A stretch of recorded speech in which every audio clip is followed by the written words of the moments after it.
Hello et bienvenue à toi dans le podcast La Bonne Fortune, l'émission qui te donne les clés pour prendre en main tes finances personnelles.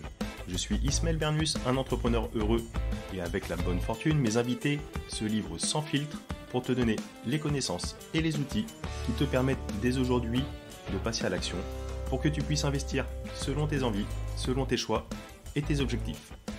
Alors vous êtes de plus en plus nombreux à partager cette émission et je vous en remercie pleinement. Alors si toi aussi tu es nouveau par ici, je t'invite à t'abonner en un clic à ce podcast et à continuer de poser toutes les questions sur les différents réseaux. Mes invités et moi-même nous ferons un plaisir d'y répondre. Et sans plus attendre, je te laisse découvrir ce nouvel épisode. Let's go!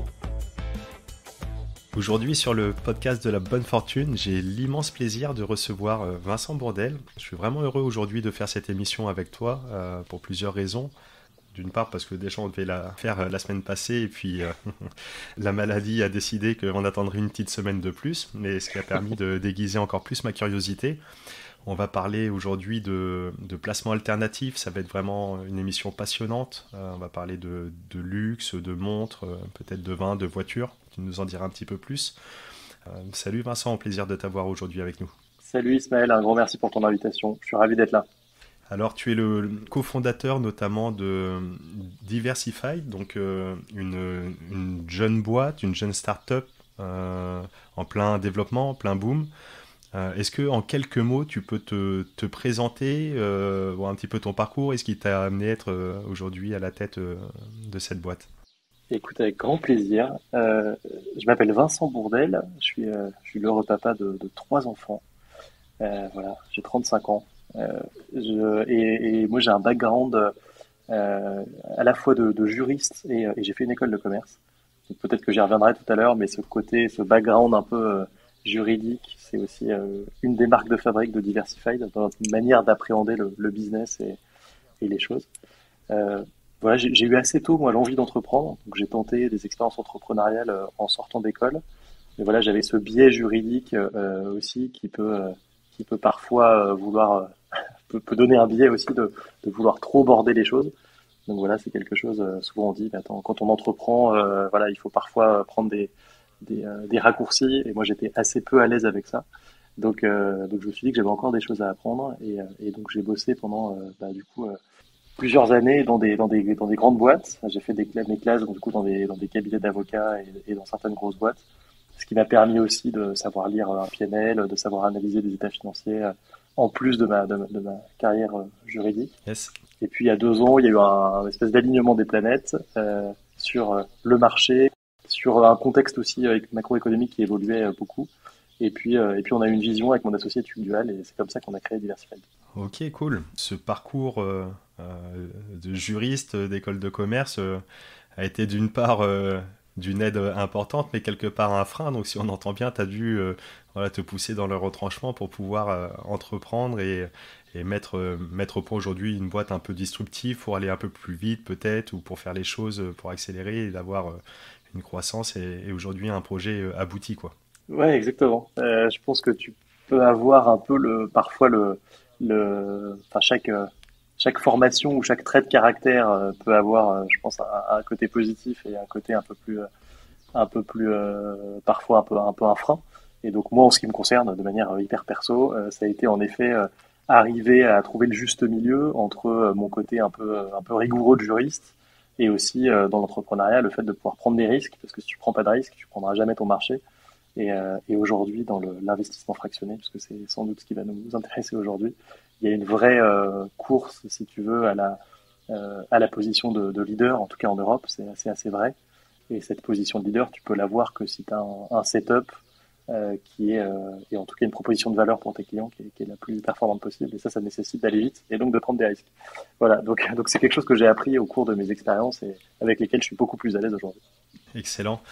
Tu parles déjà de deux notions, d'être expert un petit peu de son marché et d'investissement fractionné. Donc on va rentrer directement dans le cœur du sujet de cette émission passionnante, le cœur du marché. Donc aujourd'hui, il s'agit de parler de l'investissement dans des placements alternatifs, dans du luxe. Comment tu vois les choses? ce que vous faites avec Diversified notamment, mais est-ce qu'on parle de placement alternatif, de placement dans le luxe? Est-ce que tu peux nous en dire un petit peu plus et quel est l'état de ce marché aujourd'hui? Alternatif, certainement. Le luxe, c'est vrai aujourd'hui. En fait, en vrai, aujourd'hui, on travaille sur des secteurs qu'on pourra évoquer, mais essentiellement sur des vins assez exceptionnels, de l'horlogerie aussi haut de gamme et des spiritueux assez incroyables aussi au travers de partenaires. Donc oui, c'est du luxe. Après, je pense que le dénominateur commun de ce qu'on veut faire sur Diversified, c'est vraiment cette notion de diversification avant d'être sur du luxe. Et je pense que le dénominateur commun de tout ce qu'on proposera à l'avenir, c'est des actifs rares et rentables. Je pense que c'est ça les deux caractéristiques principales. Aujourd'hui, c'est du luxe, mais demain, on s'interdit pas, tu vois, de faire, j'en sais rien, des forêts, des pièces de monnaie, etc. Est-ce que ça, c'est du luxe? En tout cas, ce qui est certain, c'est que c'est diversifié, que c'est de l'alternatif. Ça, c'est clair. Donc en effet, et peut-être pour rebondir sur ce que tu disais sur l'investissement fractionné, c'est quelque chose qui existe beaucoup et qui a été pas mal évangélisé ces dernières années, en tout cas sur l'immobilier. Et je sais que tu es un expert, Ismaël, donc je ne vais pas dire trop de bêtises sur ce sujet-là, je suis pas expert, mais en tout cas, on a tous en tête, je pense, des boîtes qui font ça depuis des années, plus ou moins bien d'ailleurs. Et donc ça a permis aussi, je pense, d'évangéliser une partie des épargnants pour leur dire, bah ouais, c'est possible en fait aujourd'hui d'investir en commun. Et ça permet d'accéder à des actifs qu'on n'aurait pas forcément eu l'occasion d'acquérir tout seul. Et donc c'est aussi la vision qu'on a sur Diversified, c'est ce côté investissement ensemble pour obtenir des actifs et des rendements qu'on n'aurait pas eu tout seul. En revanche, nous on le fait pas sur l'immobilier, on le fait sur du coup ce qu'on disait tout à l'heure, des actifs alternatifs ou exotiques. Quand tu parles de montres, de vins d'exception, etc., pourquoi dans un premier temps se porter sur ce marché et dans un deuxième temps, est-ce que le secteur on va dire du luxe d'une façon générale, c'est un secteur qui vit bien en ce moment?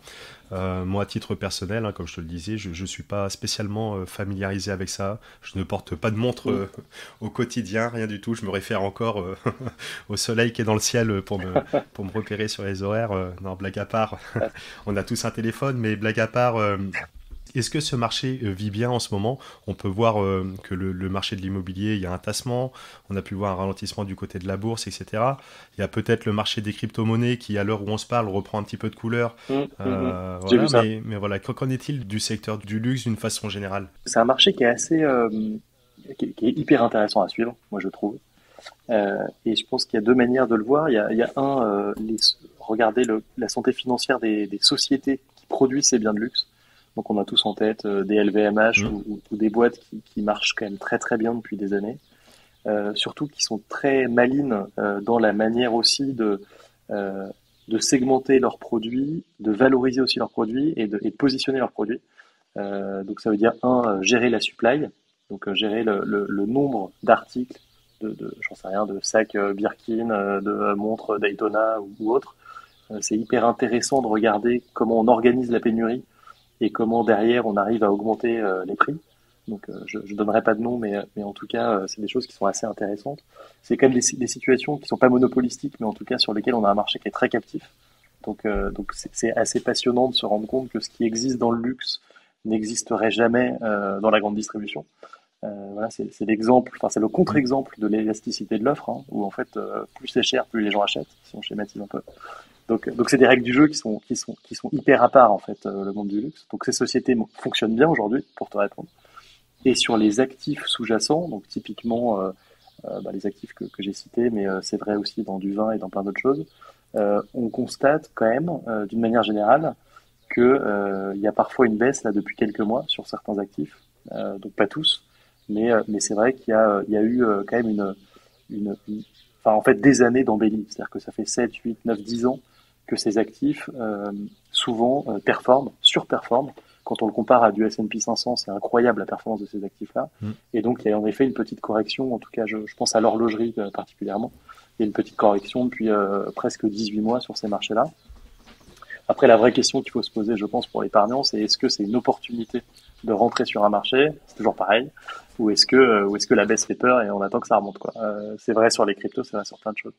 Mais donc globalement, si on dézoome, le marché du luxe se porte quand même très bien. En tout cas, si on est là à long terme, c'est quand même un marché qui a des performances incroyables, en tout cas sur les 10 dernières années. Et je pense qu'il y a un vrai potentiel pour les années à venir, évidemment. Ok. Sinon, je je serai pas là pour te parler. Super intéressant. Merci déjà pour ce petit point d'étape macro. Oui, en effet, on comprend bien si un tassement, l'investisseur va pouvoir soit avoir deux réactions, soit ben non, ça descend, j'ai peur, je ne rentre pas, ou alors à l'inverse, une vision peut-être un peu plus tournée sur l'optimiste et ou l'opportunisme, de dire bon bah allez, il y a eu une correction, c'est peut-être un point bas sur lequel il est peut-être intéressant de se positionner. Voilà. Mais ça, c'est juste un des points actuels. Après, d'autres investisseurs, eux, vont avoir une vision peut-être beaucoup plus long-termiste et vont se dire, bon, bah, je fais peu de cas de la situation actuelle et dans tous les cas, je rentre aujourd'hui, je rentrerai demain, je rentre après-demain, et avec comme ça une approche peut-être de type un peu DCA. Ouais. Faut-il être connaisseur encore une fois, par exemple, moi, comme peut-être beaucoup qui nous écoutent aujourd'hui, n'y connaissent pas grand-chose peut-être, hein, sur. Tu parlais de montres de luxe. Pour rester aller sur l'horlogerie, comment on peut faire pour peut-être entrer sur ce marché? Quels sont les moyens d'investir sur des montres? Comment on s'y prend? Je dois me renseigner, je dois apprendre, je dois connaître la Rolex Intel ou une autre montre pour pouvoir faire des affaires. Comment ça se passe? Ouais, bah, dans la vraie vie, en fait, tu as trois choix globalement quand tu veux investir typiquement sur les montres, si on reprend ton exemple. Soit tu investis chez Rolex, donc tu achètes une action, et là, en fait, tu n'investis pas directement sur l'actif, donc tu es tributaire de plein de trucs, bah, de l'évolution des marchés financiers, de la gestion de la boîte. Voilà, donc ça peut être en effet une bonne stratégie. Tu as une deuxième stratégie qui est d'acheter l'actif carrément, donc d'acheter ta Rolex, Hmm. mais là, il te faut une vraie expertise, il te faut du temps, il faut derrière que tu stockes, que tu assures, que tu revendes, donc c'est quand même quelque chose qu'en fait les gens ne font jamais concrètement, en tout cas les gens qui n'ont pas un patrimoine financier permettant d'avoir des gens qui s'en occupent pour eux. Et puis la troisième solution, c'est la solution qu'on développe nous avec Diversified, et globalement qui est de se dire, bah, en fait la promesse qu'on donne à nos clients, c'est de pouvoir arriver chez nous et d'investir dès 100 euros, et peut-être même qu'on baissera le ticket à l'avenir, donc très accessible. Et l'idée, c'est aussi de pouvoir du coup investir sur plusieurs actifs au même endroit, plusieurs catégories d'actifs au même endroit, et donc d'optimiser sa balance bénéfice-risque parce qu'on est en capacité vraiment de diversifier tout le long de la boîte avec des petites sommes.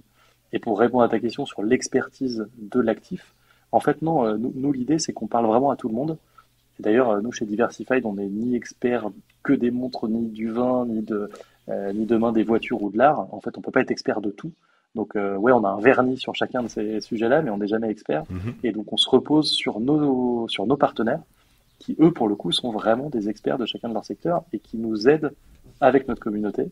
On va trianguler et on va tous les trois, du coup, avec ces trois parties-là, choisir l'actif qui va surperformer sur les prochaines années. Donc, typiquement, aujourd'hui, je ne sais pas si on a une Daytona Zenith sur Diversified. En fait, on l'a choisi avec Crésus, qui est notre partenaire et qui est le numéro un de la montre d'occasion en France, par exemple. Et donc, c'est eux qui vont sélectionner l'actif qui va surperformer le marché. En tout cas, c'est la conviction qu'on a quand on la propose à la vente. Et donc, en tout cas, le choix de l'actif au préalable a été confié à notre partenaire par Diversified pour vous proposer que des actifs dont on pense qu'ils ont un vrai potentiel pour les années à venir. De façon très très simple, l'investisseur, donc là tu parles de Crésus, votre partenaire sur les montres. Euh, Moi, si je suis un investisseur, j'y connais rien, donc j'investis voilà, sur la boîte Rolex, ou alors j'ai envie de m'y intéresser un peu de plus près, ou d'avoir cette montre autour de mon poignet, de la porter peut-être à de rares occasions, ou de la garder coffrée dans un coffre, etc., bien emballé. Je peux me tourner directement vers Crésus et acheter cette montre. Aujourd'hui, l'idée, c'est de dire euh, de démocratiser, de rendre accessible au plus grand nombre, parce que j'imagine que cette montre a un prix, je n'y connais absolument rien du modèle que tu as cité, mais peut-être un prix à 5 chiffres. C'est ça. C'est à peu près 30 000 euros. Ouais. Ouais, 30 000 euros, ouais. Donc oui, c'est plutôt ça, c'est de dire, je t'offre la possibilité de détenir d'une certaine manière une partie de cette montre, et en tout cas, d'un point de vue investissement, de te placer sur les performances de cet actif en particulier. Ouais, exactement. Le métier de Diversified, c'est vraiment de te permettre de t'exposer à la volatilité d'un actif. Donc, juridiquement, tu détiens une obligation, donc c'est un titre financier obligataire, qui te permet de recevoir le prix de la vente de l'actif à l'issue de la période d'investissement. Donc quand tu investis sur un actif, tu vas savoir sur quelle durée tu investis. Et c'est Diversified avec son partenaire qui va s'occuper de la revente et de te réattribuer la plus-value ou la moins-value, parce qu'il faut toujours regarder en tête que le capital est engagé, mais de l'actif à la fin de cette période d'investissement. Donc en fait, dès que tu viens chez nous et que tu rentres sur un deal, tu sais exactement sur combien de temps tu t'engages et quelles sont les règles du jeu et quand est-ce que tu vas recevoir du coup le prix de la vente. Très très clair. Sur le marché du luxe, on peut espérer, je sais pas moi, pour l'investisseur, un rendement annuel. Est-ce qu'il y a des métriques? Est-ce qu'il y a une courbe? Encore une fois, les prix de l'immobilier, on peut suivre une tendance, on les connaît, secteur par secteur, ville par ville, etc. La bourse, c'est pareil, indice par indice. On a l'historique année après année. Dans le secteur du luxe, à quoi on peut s'attendre? Quelqu'un qui, encore une fois, nous écoute et qui est comme moi, n'y connaît rien, n'a pas de recul. On peut se baser sur quoi? C'est des rendements à 2, 3, 4%, à 2 points, etc. J'ai pas de boule de cristal et puis en plus, j'ai vraiment pas envie de donner de trop m'engager sur des rendements. En revanche, ce que je peux te dire, Ismaël, pour le coup, c'est que on essaye au maximum de donner de l'information sur Diversified, sur justement les historiques de performance. Typiquement, une bouteille de Romanée Conti, une Rolex Daytona, etc. On a des années, alors ça dépend du millésime, mais on a des années quand même d'historique. Et donc ça, c'est de la data qu'on donne à nos clients. Okay. Tu vois, typiquement, une bouteille de Romanée Conti, sur les 7 dernières années, ça a pris 12,3%. Une Rolex Daytona 96, en mouvement zénith, c'est 13,9%. Et des sacs Kelly, tu vois, LVMH, sur certains modèles, c'est plus de 70% par an. Donc c'est évidemment des performances qui sont dingues. Après, c'est aussi des contre-performances qui peuvent être aussi importantes. Donc on revient aussi au risque de perte en capital. Et donc le dénominateur commun de tout ça, je pense que c'est la volatilité. C'est-à-dire que nous, ce qu'on offre à nos clients, c'est pas, tu vois, c'est pas en fait un rendement garanti ni même estimé, même si quand nous on liste un objet chez nous, on espère, enfin en tout cas on est convaincu qu'il fera plus de 8% par an, sinon on le met pas. Mais en revanche, on s'engagera jamais sur un rendement minimum ou sur un rendement cible parce que c'est hyper risqué, quoi. Après, là, pour rebondir aussi sur ce que tu dis, il y a un truc qui est assez, je pense, intéressant dans le monde dans lequel on vit et qui est plus la même chose qu'il y a quelques années. C'est en fait, tu sais, c'est la notion de bon père de famille où en fait, pendant des années, on t'a expliqué que ce qu'il fallait faire, c'était laisser ton argent sur un livret A parce qu'en fait, t'avais pas d'inflation, donc ça fonctionnait bien. Moi, je pense qu'aujourd'hui, tu vois, j'ai regardé les chiffres avant de venir, mais tu as une inflation aujourd'hui alors, qui est un tout petit, en très net reflux, enfin en très léger reflux, pardon, mais qui fait quand même quasiment 5% sur les 12 mois glissants, je crois que tu à 4,9. Et ton livret A, il est bien en dessous de ça en termes de rendement. Et donc, en fait, le bon père de famille d'hier, c'est plus celui d'aujourd'hui, quoi. Et en fait, tu es obligé aujourd'hui, pour garder la valeur de ton argent, en fait, de prendre plus de risques. Enfin, en tout cas, moi, c'est ma vision des choses. Et j'aurais pas eu le même raisonnement il y a peut-être 10 ans.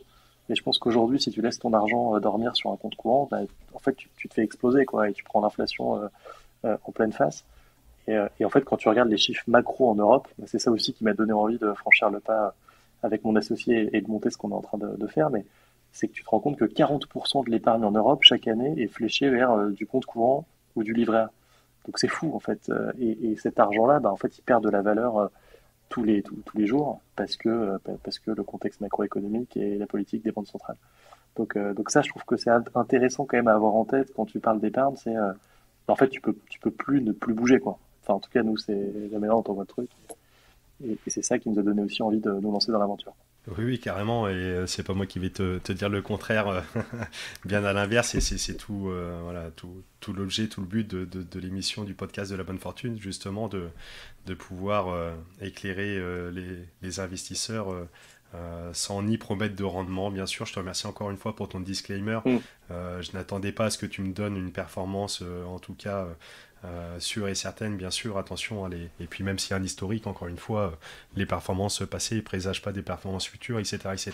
Ouais. Là, tu citais des exemples qui étaient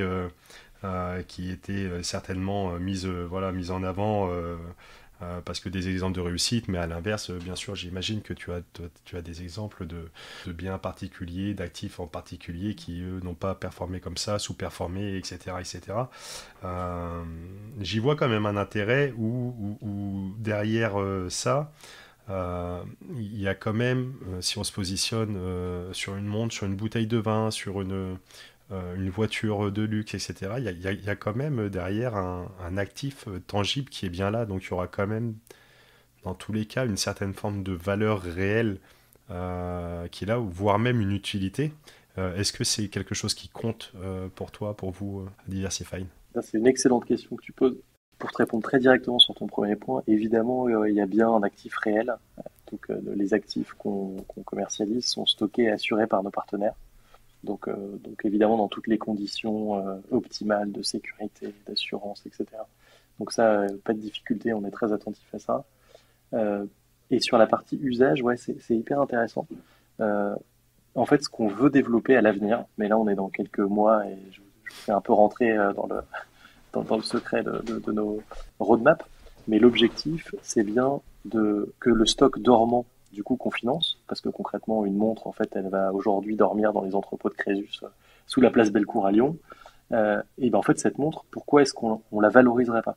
Et tu as de plus en plus de modèles, notamment sur les montres, où en fait, tu peux louer ta montre sur une période, je sais pas, d'un, 2 jours, même une semaine. Mm, Mais en fait, ça se loue assez bien. mm, C'est-à-dire, quand tu mm, regardes la valeur locative sur des durées super courtes, en fait, tu as des niveaux de rentabilité assez dingues. mm, mm. Et donc, l'idée, et ça, tu peux le décliner sur beaucoup de verticales. C'est-à-dire que ce modèle-là, tu peux le dupliquer sur des bagnoles, tu peux le dupliquer sur de l'art, évidemment, moins sur du vin, parce que si tu commences à boire tes bouteilles, t'entames un peu le capital.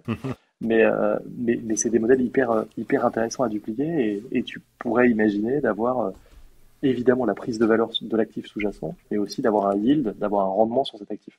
Donc ça, c'est des choses qu'on veut développer dans les prochains mois ou les prochaines années. Très intéressant, en effet, comme tu le dis, j'ai l'image pour avoir participé à beaucoup de mariages. Et on le voit, tu parles des voitures, il y a énormément de voitures de collection, etc., de collectionneurs qui mettent à disposition de magnifiques voitures. Les belles voitures que tu vois à la sortie de la mairie, en effet, Exactement, et donc on pourrait imaginer sur des voitures de luxe, des mariages de luxe, et avec des rendements derrière.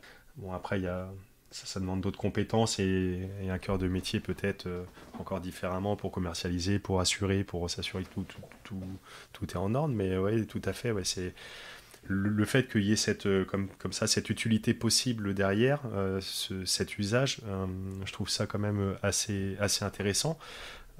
Pour en revenir sur la rentabilité, on va dire cible, en tout cas annoncée, ce qui a déjà pu être aperçu sur les actifs que tu as cités, on est quand même sur des choses relativement intéressantes dans un marché où, alors, on l'a bien compris, c'est quand même risqué sur des actifs avec la volatilité, etc. Mais encore une fois, je partage ton point de vue où si aujourd'hui, on laisse dormir son cash sur un compte épargne ou un livret, etc. Bon, c'est un choix tout à fait respectable qui peut être fait en conscience, oui, non, en sécurité, etc. etc.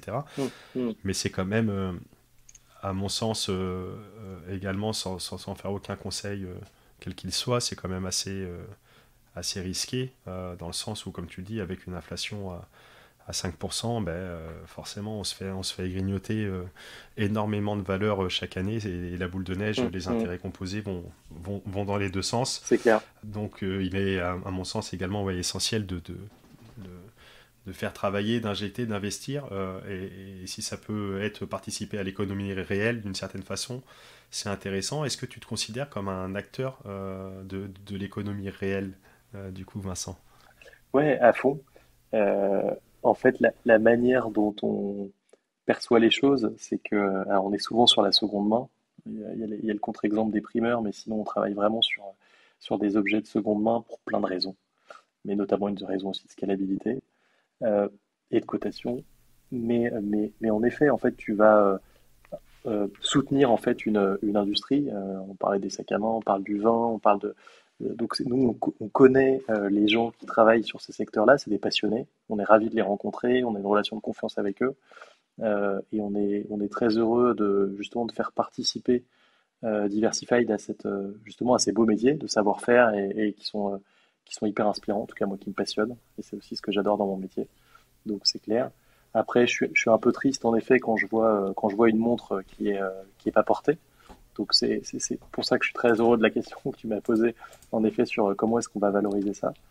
Et aussi pour aller plus loin, en fait, comme il y a aujourd'hui des entreprises qui existent déjà, je pense que Diversified à l'avenir devra créer des partenariats avec des boîtes existantes pour justement ne pas avoir à réinventer la roue et réinventer tous les canaux justement de distribution. Donc, euh, donc c'est clair, mais oui, économie réelle, c'est clair. Et pour la petite histoire d'ailleurs, au début de Diversified, l'idée initiale, c'était aussi d'adresser les crypto-monnaies. Nous, on est assez convaincus avec l'équipe Diversified de l'intérêt de la blockchain. Pour plein de raisons, on n'y a pas été tout de suite. Mais l'idée, c'était d'injecter aussi de la valeur des crypto-monnaies dans l'économie réelle pour justement faire profiter l'économie réelle de cette énorme masse de valeur des crypto-monnaies qui est parfois en fait hautement spéculative et assez peu utile pour le développement de l'économie réelle. Donc ouais, nous, on est ravis d'être vraiment dans cette vision-là, de soutenir des écosystèmes auxquels on croit et qu'on adore, quoi. Je prends ces quelques secondes pour te remercier d'être fidèle au rendez-vous du podcast de la bonne fortune. Vous êtes de plus en plus nombreux à l'écouter et à le partager, et ça me fait chaud au cœur. Le podcast de la bonne fortune, c'est une émission gratuite et disponible pour le plus grand nombre. Du coup, je te remercie de bien vouloir prendre quelques instants précieux afin de mettre une évaluation sur Apple Podcast, Spotify ou la plateforme de ton choix. Ça fait plaisir aux algorithmes et ça me permet de continuer à recevoir des invités inédits et exclusifs. Et si tout comme Vanessa, Sylvain, Charlotte et d'autres, tu souhaites aller plus loin et être entouré d'investisseurs au mindset ambitieux et bienveillant, tu peux, en fonction des places disponibles, nous rejoindre dans la communauté privée de la bonne fortune. Maintenant, place à la suite de cette émission. On va venir tout de suite sur le sujet justement de la blockchain pour voir un petit peu, là tu l'as initié, c'est un sujet qui me passionne également, et après on reviendra sur le cœur de l'investissement, comment ça se passe, un process chez vous, tiens si je veux prendre une participation dans une montre, un tel ou une bouteille de vin, tu m'expliqueras un petit peu le process. Mais aujourd'hui, vous n'êtes pas lié à la technologie de la blockchain. D'une part, vous, la boîte, et deuxièmement, on ne peut pas acheter de crypto-actifs, on ne peut pas investir dans des crypto-actifs à travers votre boîte, hein. Non, aujourd'hui, on peut pas. En revanche, on aimerait beaucoup les accepter dans les prochains mois. Donc, tu vois, historiquement, on était vraiment nativement assez blockchain. Aujourd'hui, par exemple, quand tu te connectes sur Diversified, la brique d'onboarding, bon, c'est un peu technique, mais globalement, la personne qui va, enfin, le système qui va accepter le nom, prénom, date de naissance, etc., c'est Magic.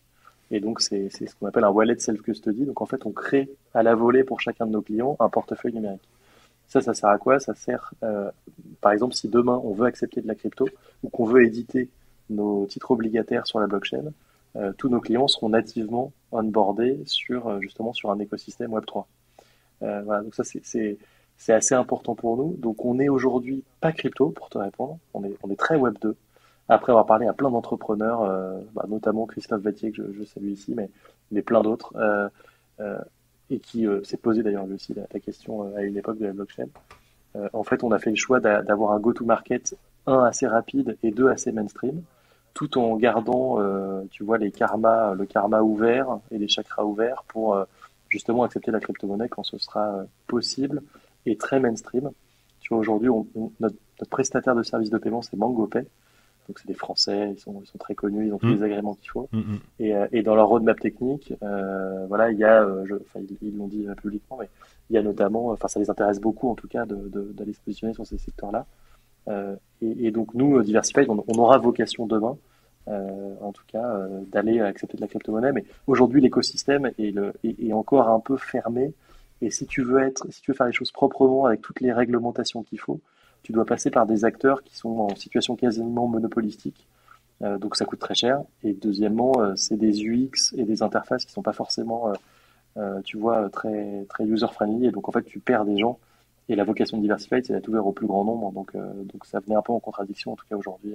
Mais en tout cas, on est convaincus, nous, du sous-jacent. Je pourrais en parler des heures avec toi, Ismaël. Moi, la blockchain, c'est quelque chose que j'adore pour plein de raisons. mais je trouve que c'est une vraie pertinence dans l'épargne pour des raisons de transparence, de scalabilité et de frais aussi très bas. Yes, c'est pour ça que je te laisse parler avec grande attention parce que c'est clairement un domaine, la technologie, qui me passionne et à chaque fois j'en discute également avec des étoiles dans les yeux, mais je vois en effet que tu es sur la même longueur de onde un petit peu de Christophe Wattier, hein, que j'ai eu le plaisir de recevoir sur l'émission, sur le podcast de la bonne fortune, là, l'épisode 51 Mm. sur royalties, comment investir voilà, Que j'ai écouté avec attention. dans des, dans des talents prometteurs et pareil, il te rejoint un petit peu sur son développement et l'utilisation de la blockchain. C'est une technologie dans laquelle il croit énormément également pour toutes les raisons que tu viens de citer, mais qui est peut-être pas encore aujourd'hui tout à fait user-friendly, pas encore tout à fait accessible à mettre en place, etc. etc. Et donc voilà pourquoi voilà, on a tendance, c'est peut-être des fois plus simple de se lancer et de rester sur une version Web 2 classique. Pour revenir un petit peu sur Diversified, si je souhaite me procurer une partie de cette montre, tiens, je vais aller dessus. Tu as dit la marque, excuse-moi. Ouais, c'est une Rolex Daytona Zenith de 96 aujourd'hui.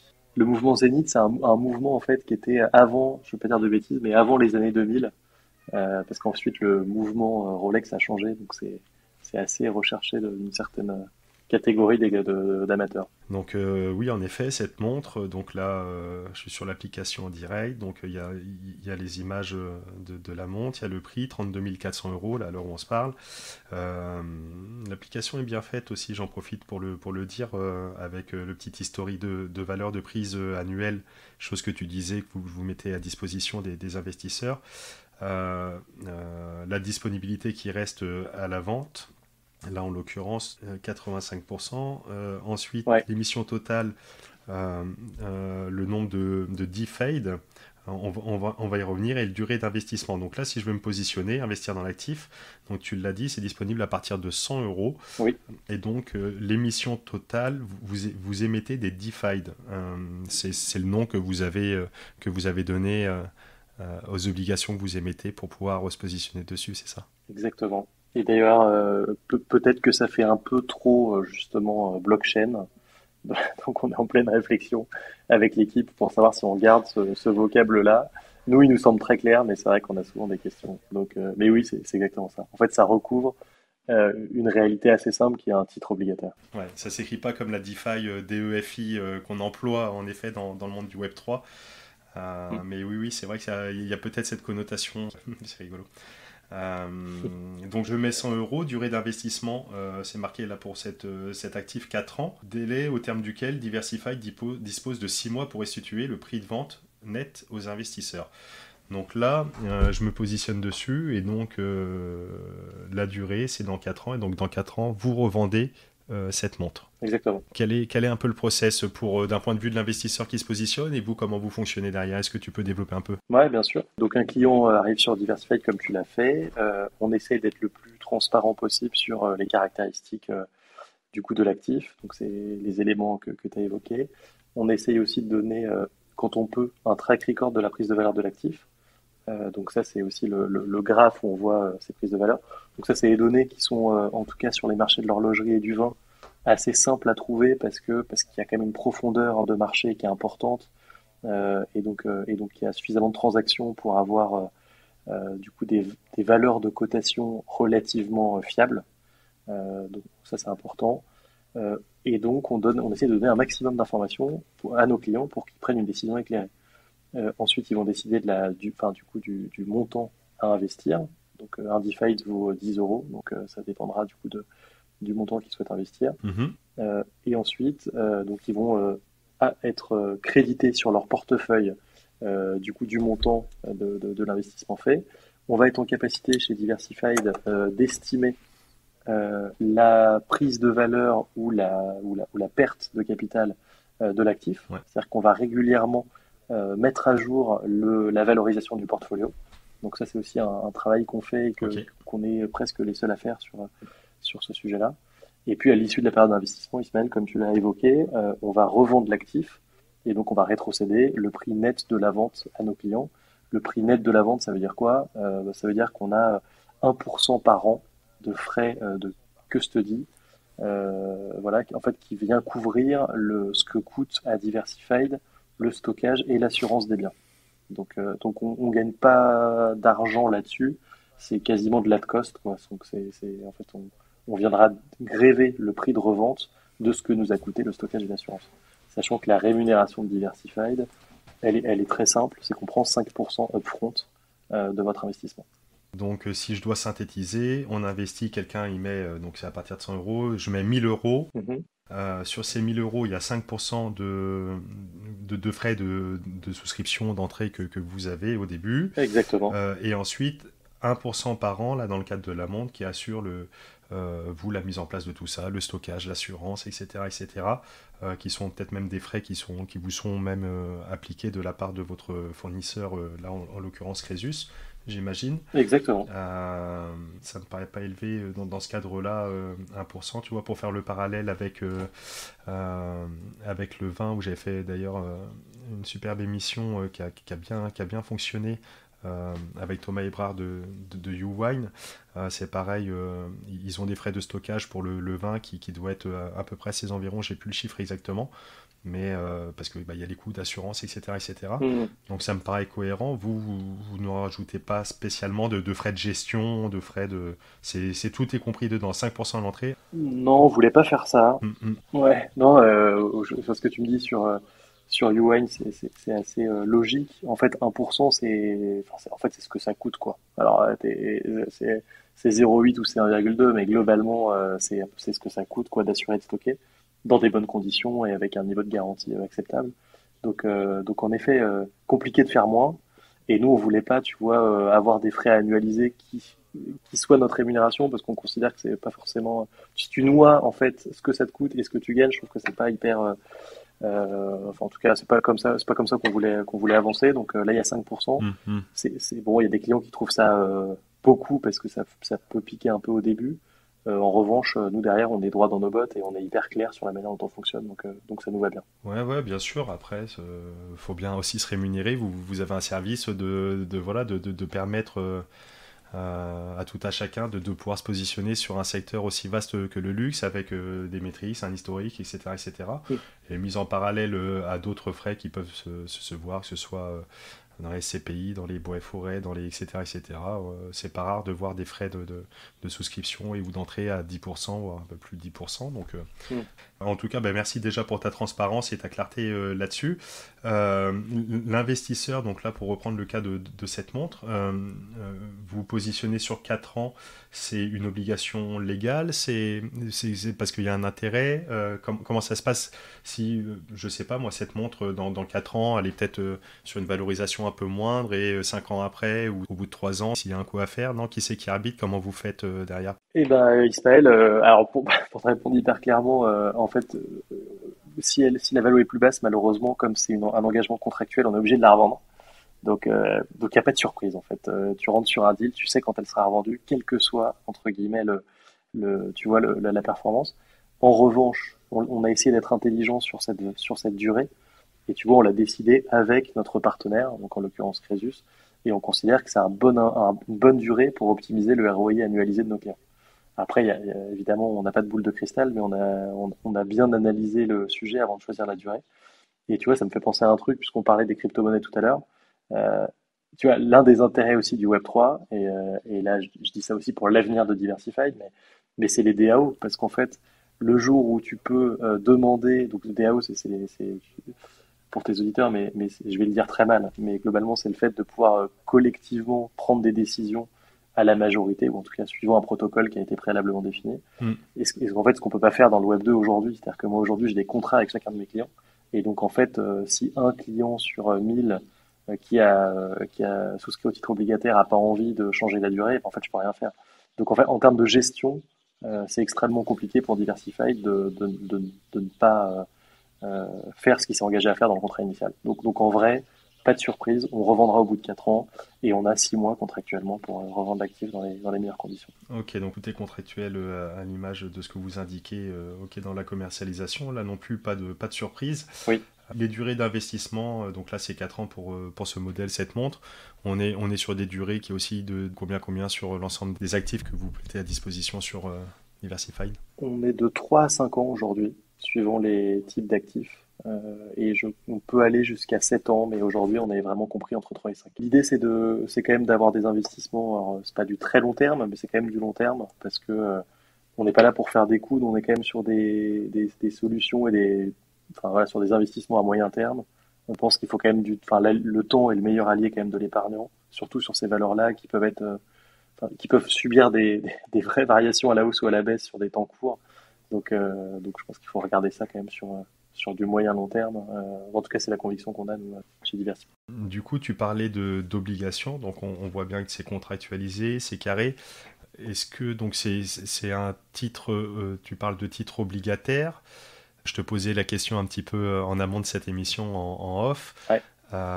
Une obligation, on a cette image de l'obligation, je ne sais pas moi, dans le crowdfunding immobilier, l'obligation est délivrée, promeut un rendement de 7%, disons, à l'année, pour un projet de rénovation de marchand de biens sur 1 an, 2 ans, etc.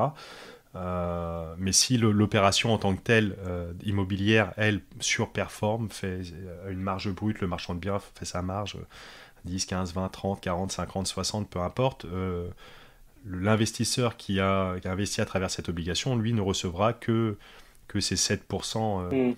Là, il ne s'agit pas du même type d'obligation que vous émettez. Est-ce que tu peux faire un petit focus là-dessus? Comment ça fonctionne pour l'investisseur? Ouais, bien sûr. Ouais, c'est vrai qu'obligation, je pense qu'il faut vraiment préciser le sujet parce qu'il y a plusieurs systèmes qui peuvent cohabiter, donc ça peut être trompeur. Mais nous, l'obligation, pour le coup, euh, elle permet à nos clients et aux épargnants de s'exposer à 100% de la volatilité de l'actif, soit à la hausse, soit à la baisse. Ok.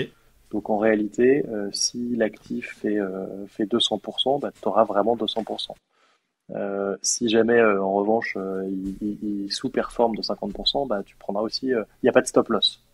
Donc ça, c'est important, c'est que nous, on est vraiment une société qui permet de titriser, donc de transformer n'importe quel objet physique en titre financier investissable. Et en revanche, comme tu disais, Ismaël, il y a pas de, enfin, en tout cas, Diversified ne s'octroie pas une partie de la surperformance ou de la sous-performance d'ailleurs. Donc, il faut bien être conscient qu'on a 100% de la volatilité de l'actif dans le titre financier qui est vendu, en tout cas qui est ouvert à la souscription. Ok, donc l'investisseur se positionne et potentiellement aura 100% des bénéfices, voire et assume bien sûr 100% des risques. Exactement. Ok, super clair. En termes de fiscalité, j'imagine qu'on peut investir en personne physique, l'individu, ou également en personne morale, en société. Si on est en Oui. société, bon, bah, c'est réglé, on est soumis à l'IS. Et si on est investi à titre personnel, individuel, ça se passe comment la fiscalité? Alors, c'est toujours un sujet assez délicat, mais qu'on nous pose beaucoup, donc je suis pas étonné de l'avoir. Donc déjà, Diversified, nous, on est valable, comme on est dans un règlement européen, on est valable sur l'ensemble du coup de la zone euro, même si en vrai, 80% de nos clients aujourd'hui sont français, hein, on va pas se mentir, Ok, ouais. voilà. Après, donc on essaye de donner un minimum quand même d'informations à nos clients. Ce qui est sûr, c'est qu'en France aujourd'hui, en fait, on est soumis à la flat tax sur la plus-value, quoi. Il y a pas de, c'est comme des actions ou des titres obligataires. Après, on invite vraiment nos clients à se rapprocher évidemment de leurs conseillers fiscaux ou de leurs comptables, mais pour un particulier aujourd'hui, on est vraiment sur la flat tax sur la plus-value. Ok, d'accord. Sur le fonctionnement de Diversified, là, je pense déjà avoir fait un petit peu le tour, en tout cas, du cycle d'investissement pour voilà, quelqu'un qui souhaite se positionner sur un actif. Est-ce que c'est plafonné le montant de l'investissement? Je reprends cet exemple de cette montre, la 32 400 euros. Est-ce qu'un investisseur pourrait acheter, par exemple, l'entièreté de la montre directement ou alors c'est obligé d'être plafonné à un certain pourcentage, un certain montant sur chaque actif? Aujourd'hui, on plafonne pas, parce qu'en fait, on part du principe que si quelqu'un tu vois, a les fonds, bon bah, il n'a pas forcément besoin de nous et de payer les frais de commissionnement qu'on propose. Après, c'est peut-être aussi une connerie parce qu'en effet, on sélectionne l'actif pour lui, on s'occupe de tout. Donc c'est vrai qu'on pourra avoir des gens qui pourraient avoir tendance à acheter l'intégralité des souscriptions obligataires. Aujourd'hui, pour être honnête, on n'a pas eu le cas aujourd'hui. Mais si on voit que demain, on a des gestionnaires de patrimoine qui viennent en force, ils sont nombreux aujourd'hui à nous solliciter, c'est peut-être quelque chose en effet qu'on devra caper. Et le sujet n'est pas encore arrivé sur la table aujourd'hui, donc on sera content d'adresser ce sujet quand on l'aura, mais il n'est pas encore, il est pas encore sur la table Ouais, il aujourd'hui. n'est pas encore là, ou alors la personne qui a éventuellement cette somme à investir, qui est intéressée par votre solution, va peut-être se diversifier, Exactement. orienter, investir sur plusieurs actifs pour pouvoir justement, comme tu disais, limiter la volatilité, le risque de ne pas mettre tous les œufs dans le même panier. Mm.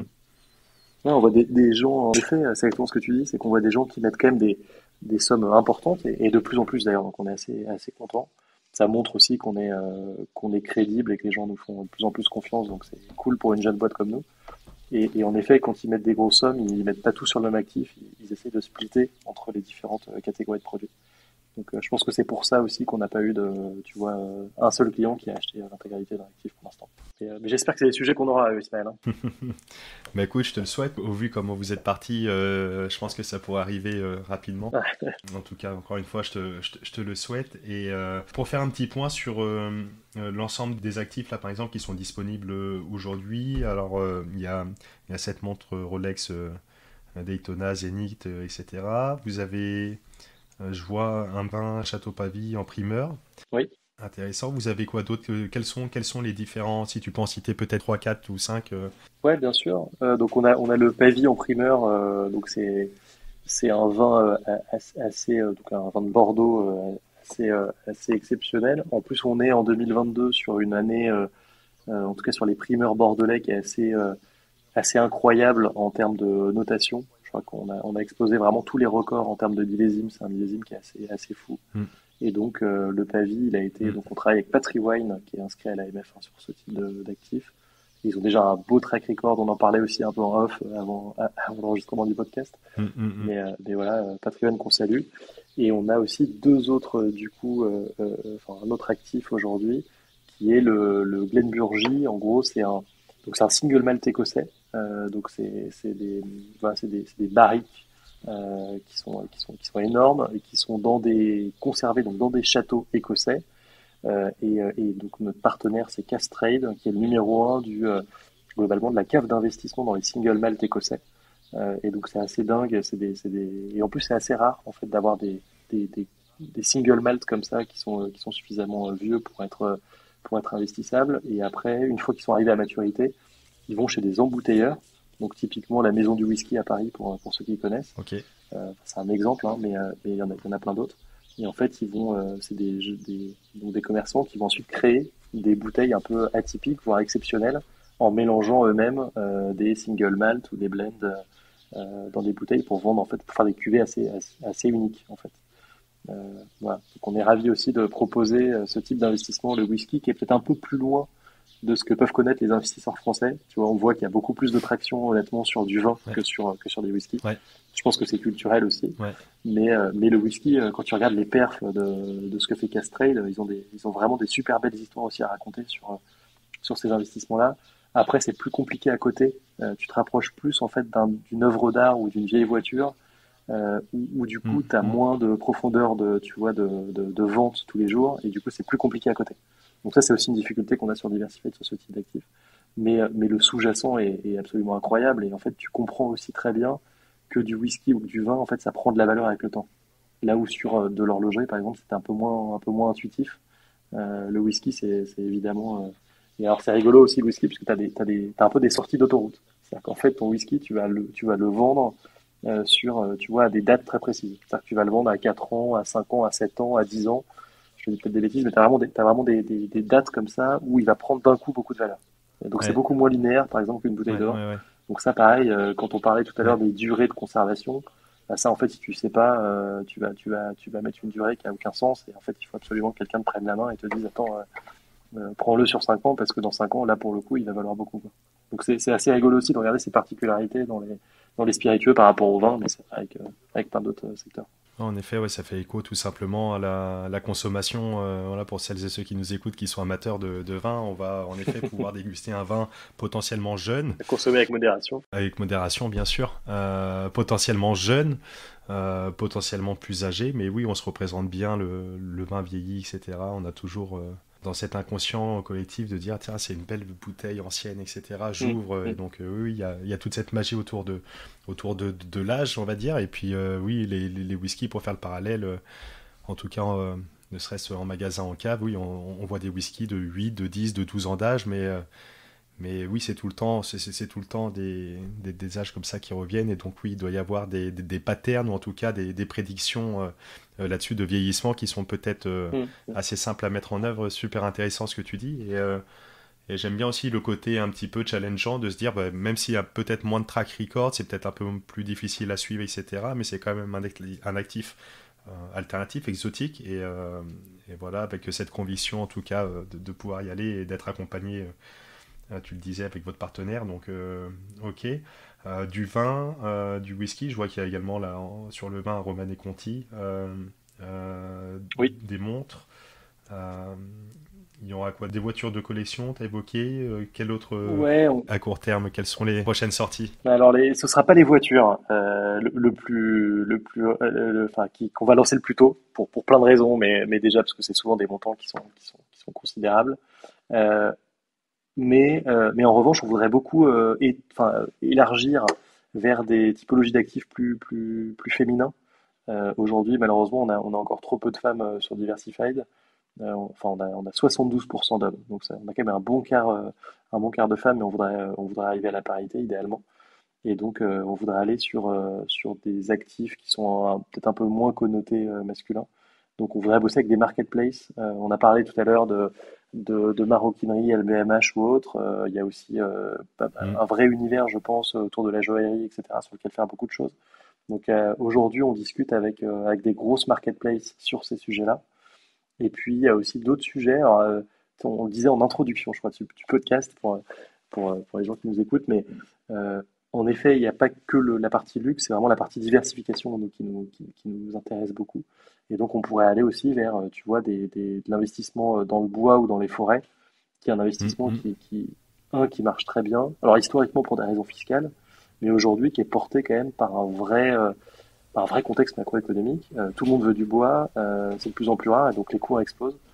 Et donc, il y a notamment du bois de Polonia, et je salue ici Transition, qui est un acteur aussi assez disruptif sur ce marché-là, et donc qui propose des bois innovants, qui progressent vite, en plus qui ont un vrai intérêt écologique pour le coup. Donc là, on revient aussi sur le sujet de l'utilité dont tu parlais tout à l'heure. Hmm, hmm. Et donc ça, c'est aussi des choses qu'on aimerait tester sur Diversified, ou en tout cas qu'on aimerait proposer à nos clients. L'intérêt qu'on a, c'est que nous, on peut aussi se permettre de sonder notre communauté assez facilement, en vrai, parce qu'on n'est pas encore des dizaines de milliers chez Diversified aujourd'hui. Et donc, on peut assez facilement, on est proche de nos clients et on peut leur demander aussi ce sur quoi ils souhaitent aller. Donc, c'est un peu les sujets du moment. C'est les sujets marketplace, urban, et deux, les sujets, pourquoi pas, de forêt avec une vraie empreinte écologique. Je sais pas si ça répond à ta question, Ismaël. Si, parfait, c'est très très clair. Écoute, je vais continuer à suivre ça et le développement avec grand intérêt parce que, encore une fois, je ne connaissais pas spécialement grand-chose au luxe, mais rien que le fait de voir, voilà, d'échanger ensemble, etc., ça a permis encore une fois, de participer à ouvrir un petit peu ces horizons. Euh, et je suis quand même assez, même si j'ai une belle appétence sur l'immobilier d'une façon générale, je suis quand Mm. même, à titre personnel, aussi assez convaincu de la nécessité pardon, d'être diversifié. Tu peux voir derrière moi un livre qui me tient à cœur alors que j'ai pas forcément lu en entier. En plus, là, il est en anglais, c'est le livre de Ray Dalio, Principle. Ah oui. Voilà, Ray Dalio, qui promeut la diversité pour voilà, pouvoir passer les différents cycles économiques avec tranquillité. Et Ah oui. on peut le voir sur les différents cycles, le fait d'être diversifié. Ben voilà, quand il y a un actif qui performe moins bien, ben peut-être que le marché boursier surperforme, peut-être que ça va être les cryptoactifs, peut-être que ça va être le marché obligataire, etc. etc. Et ça permet de se prémunir et d'être, voilà, de continuer à investir ce sur quoi on croit avec sérénité. Et donc voilà, le fait d'être diversifié, de pouvoir se diversifier avec vous, c'est quelque chose voilà, qui m'intéresse également. Donc oui, ça répond pleinement à la question. Pour juste un petit parallèle pour la question des femmes, euh, en effet, tu parles à peu près de 70-30, le ratio.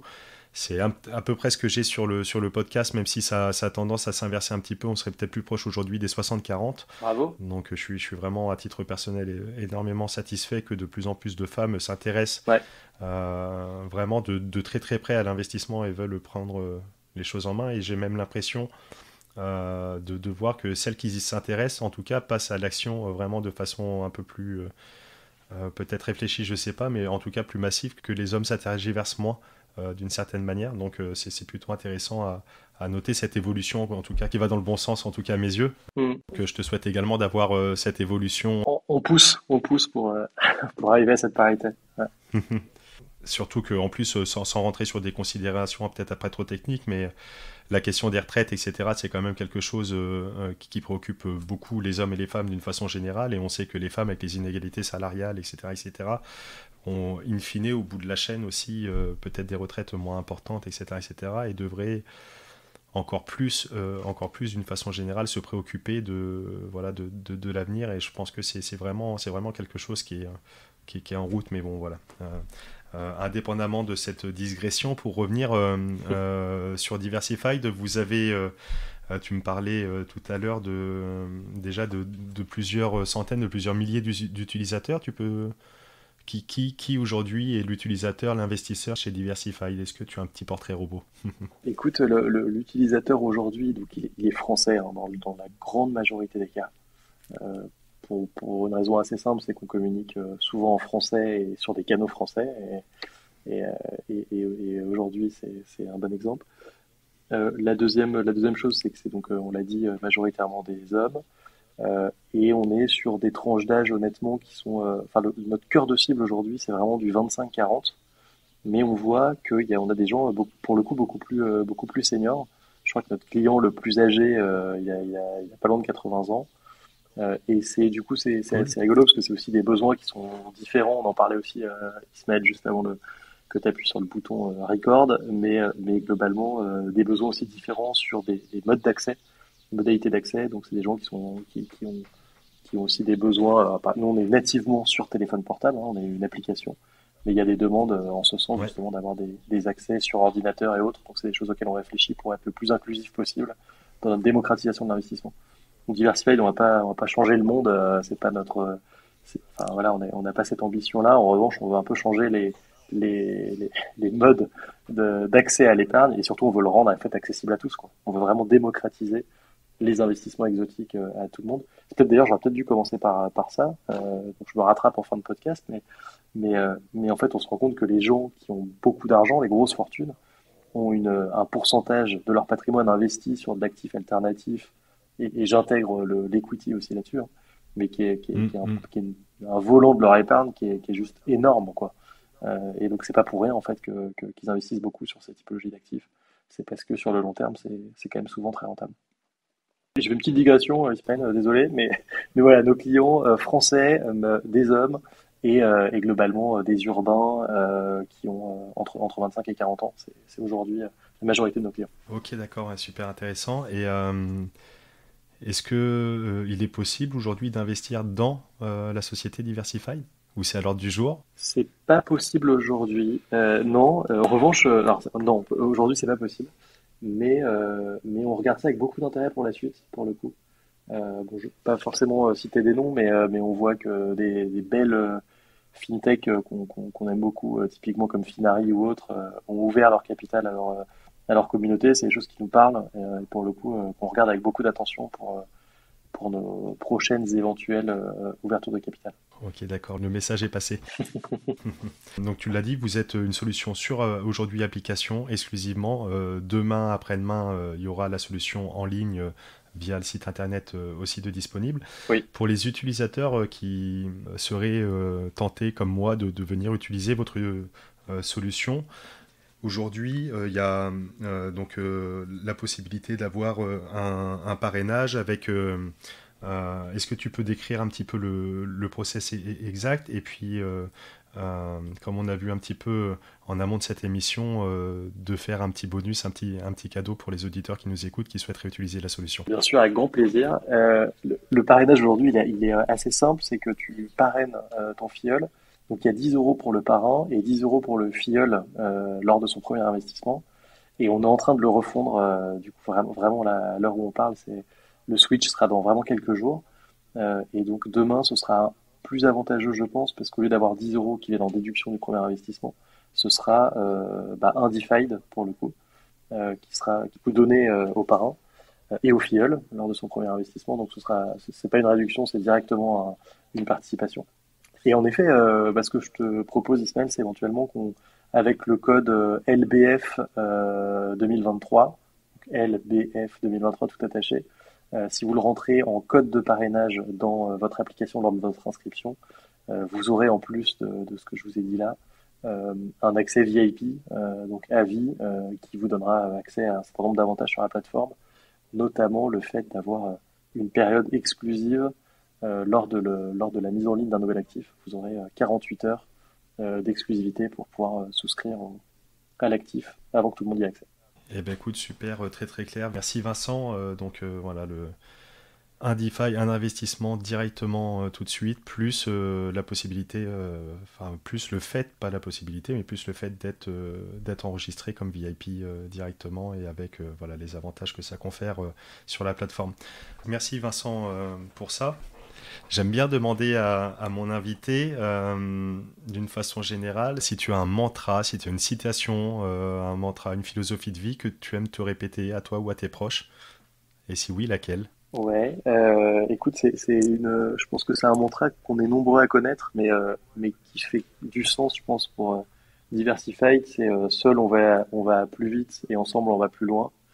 Bon, c'est quelque chose qu'on se dit souvent avec les équipes chez Diversified et qui en plus est pas à des kilomètres de ce qu'on fait puisque Diversified c'est quand même investir en commun, donc ils vont investir ensemble.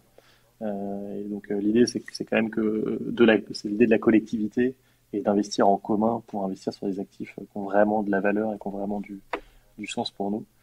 Donc voilà, je te répondrai avec ce mantra qu'on aime beaucoup. En effet, un très, très très beau mantra qui des fois peut paraître être une citation un peu des fois galvaudée, mais là qui fait tout son sens. Mm. Vincent, à titre personnel, est-ce que tu as des classes d'actifs dans lesquelles tu investis, indépendamment des placements alternatifs, du luxe, etc., indépendamment de ta boîte également?